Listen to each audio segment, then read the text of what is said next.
Welcome to the Tesla Power Podcast. This is where we're building the Tesla energy community. We're covering solar panels, solar roof, Powerwall for your home. I'm Aaron Brady, and today let's talk about more battery factories in North America. Let's talk about net utility usage. Let's talk about the solar roof price reductions. Let's talk about the Tesla Solar Hotline and a lot more. Let's do it.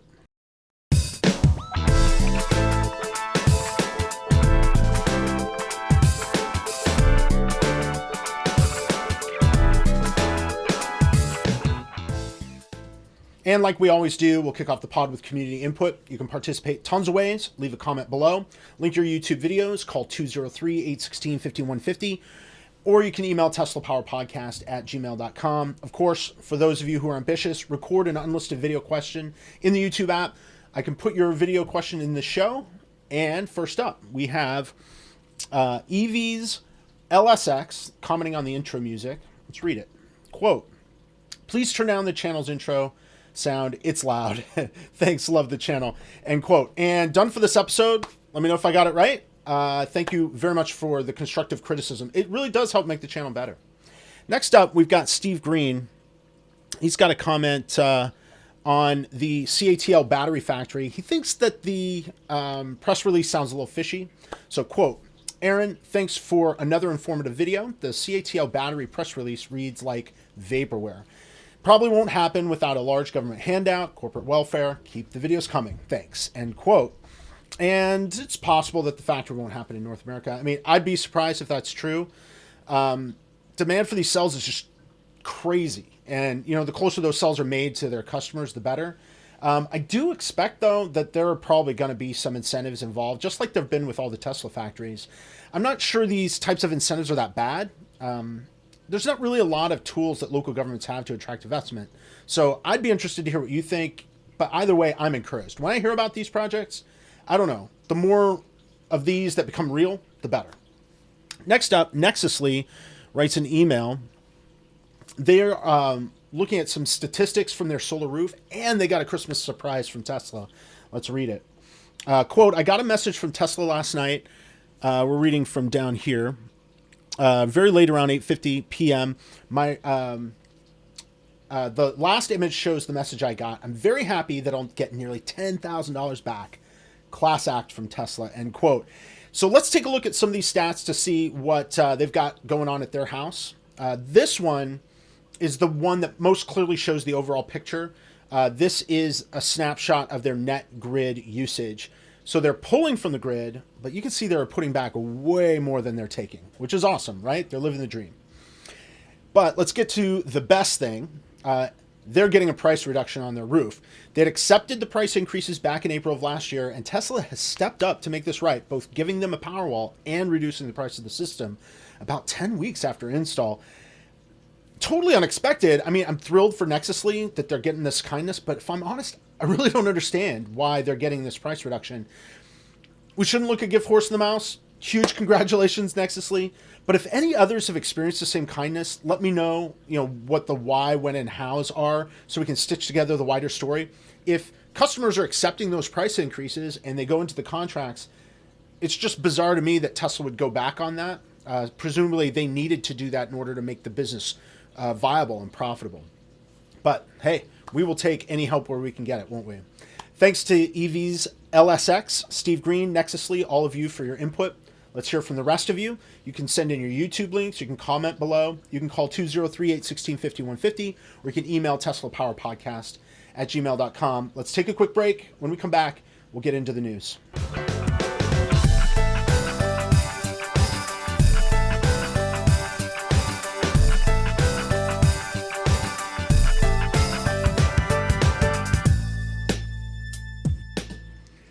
All right, this week we have 4 stories to cover. The first one is from Solar Quotes blog.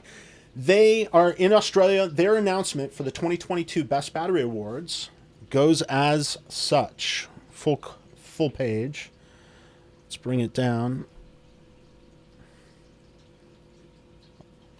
All right, for the second year now, we asked installers in the Solar Quotes network which battery they would install in their own homes in 2022 if, number 1, money was no object, and number 2, money was tight and every dollar counted.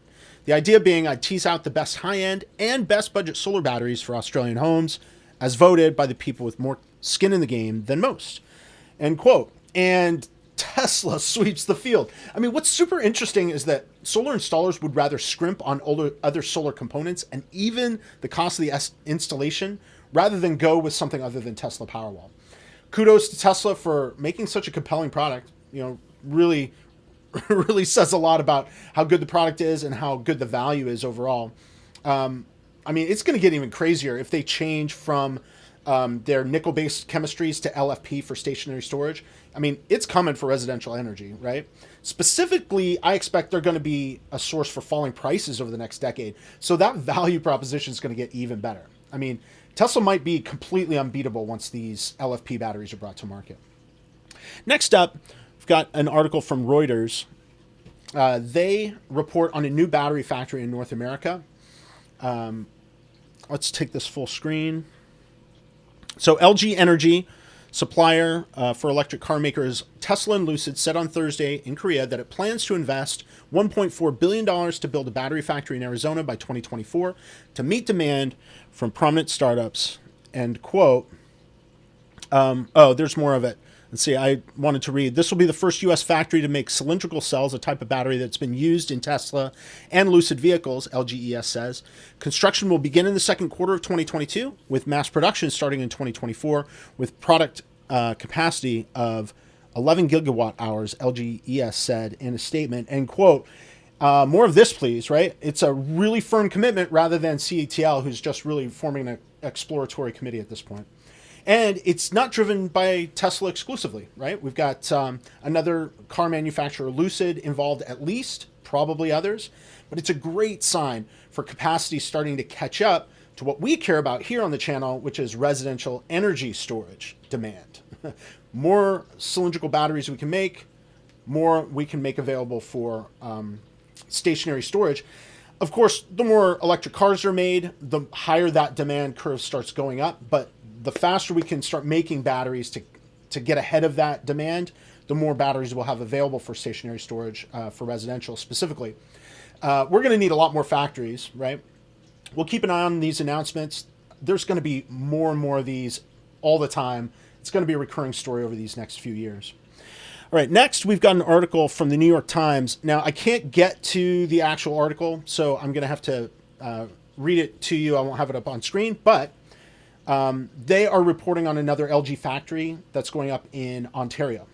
And they say, quote, Stellantis and a partner, LG Energy Solutions, said on Wednesday that they'd jointly build a battery plant in Windsor, Ontario to provide the critical components for a range of electric Jeeps and trucks the automaker aims to introduce over the next several years, end quote.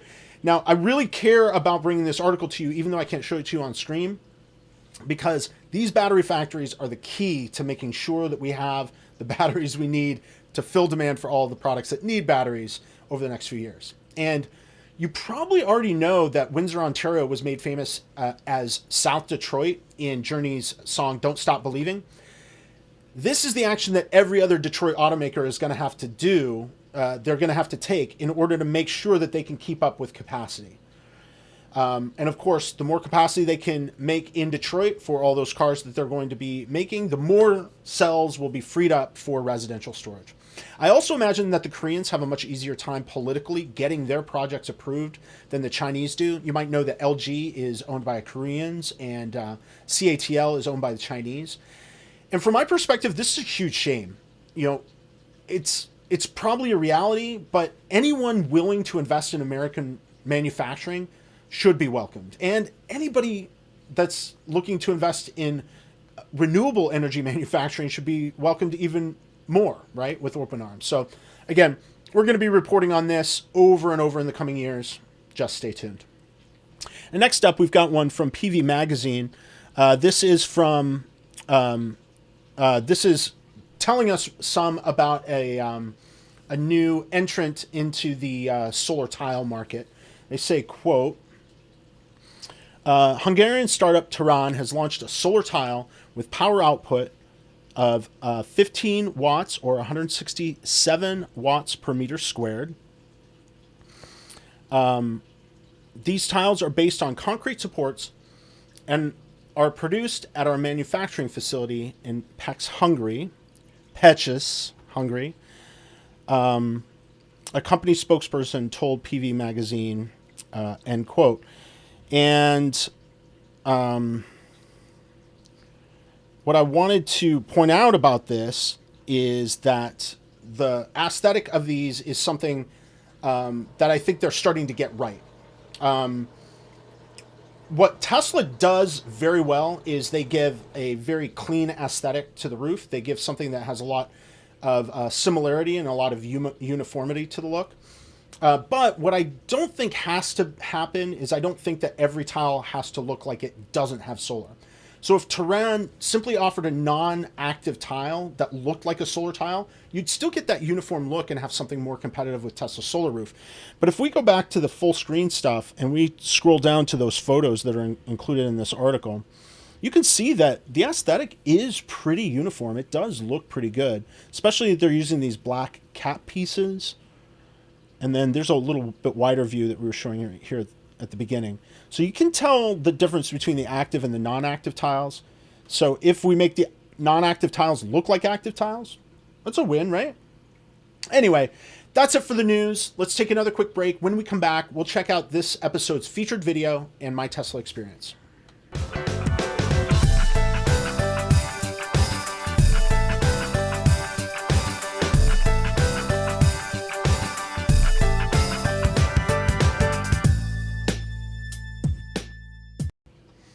So, the feature video. Cleo Abram is a creator that's been showing up in my feed for a couple of weeks now. She's a former Vox reporter who's been doing some video essays on some interesting things. I've been watching Johnny Harris videos, which have a similar style. I think that's why her videos started showing up in my feed. But this one, why our clean energy future dreams are way too small, is worth sharing here. Here's a clip. This isn't a story of, one day we'll have clean energy and then we can do all this cool stuff. This isn't even a story of how practically we might get there, although I'm working on episodes about that. This is a much simpler story. It's a perspective shift that I wanted to share with you before we get to episodes like that. This is a story about ambition, about the sheer audacity that it's going to take to get where we need to go. Human history is a story of finding ways to use a little more energy to make life a little bit better. And it's on us to keep doing that in a responsible way. The goal isn't less energy, it's more. And we can only have more by going clean. So what really resonated with me is the base point that going clean isn't about conservation. The base point is energy abundance. And her point that we've had to conserve energy because the way we produce energy is harmful is really resonating well with me. You know, we can change the way we produce energy so it's not harmful. We get the opportunity to use a lot more of it and raise billions of people out of poverty. What is especially egregious about our current energy production is that it's so inefficient. Way back in episode 16, we talked about how inefficient our transportation sector is and how simply moving to electricity for transportation isn't really going to lower the total amount of energy we use. It's just going to make our energy use more efficient and allow current energy production to be available for more people. Now, we can do better than this. In fact, we should do better than this. If we address energy production by moving to clean sources of energy, we can dramatically increase the production of energy without as many negative side effects. And a nice byproduct of doing all of this is that cleaner energy production also happens to be cheaper. Now, it's important to understand that increased clean energy production and consumption isn't without consequences. We simply don't know what those consequences are going to be yet. What is clear, though, is that more energy means more people can be brought out of poverty and more people's standard of living can be increased. And I think that's something that we all can agree on is a recipe for a hopeful future, and that the effort we put in today is worth it toward making that hopeful future a reality. So I put a link to Cleo Abram's channel in the video down in the show notes. It's a great piece and I highly recommend it. All right, next, I want to shift over to my Tesla experience. Kevin Giasulo, he has been really great. He's working through the process on his own, and he's been sending me tips along the way that we've been able to share here on the channel. And I've been taking all those tips, basically, right? I would have been well served to do that, but I don't know. I've been trying to do it kind of old school, right? He's been keeping his utility and Tesla copied into email so all three parties can, collaborate and get to the ultimate goal of PTO. But I've been using the phone and it seemed to be working. But this week I got some bad news. Thank you for calling Tesla. To speak with an advisor regarding your solar panel order, press 1. To speak with an advisor regarding your solar roof order, press 2. If you know your project advisor's extension, press 1. Otherwise, to enter your zip code and speak with the next available advisor, press 2. Please enter the zip code associated with the installation address.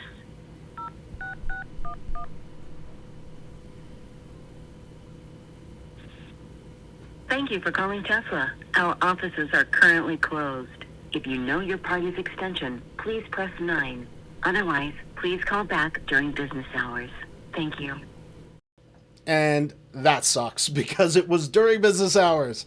I even tried to go back and use my old project advisor's direct extensions. But as you might remember, I had an original project advisor that left. I got a new one, but my whole account got set back to 0. So now I don't have a project advisor listed on the website. So I don't have anybody. I have to press 2 just to put in the zip code to then find out, or to at least be routed to somebody who's still on duty. Anyway, nobody's ever on duty.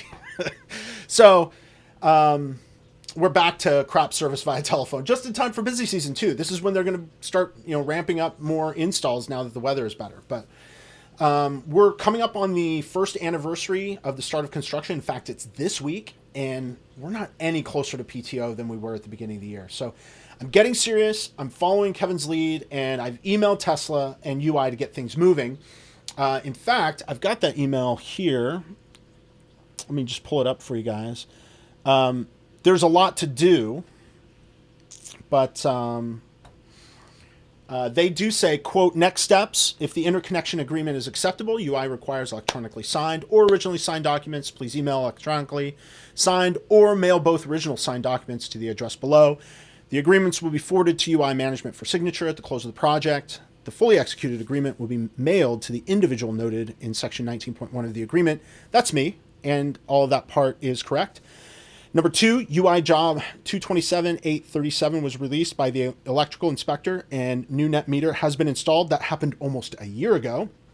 And number 3, the insurance documentation that's on file has a policy end date of January 14th, 2022. Please email the new policy documentation, and quote, and this is something I hadn't even considered, right? My insurance paperwork is no longer valid because this has taken so long. So I'm getting that sent in. I actually did that yesterday, so I'm not the one holding things up.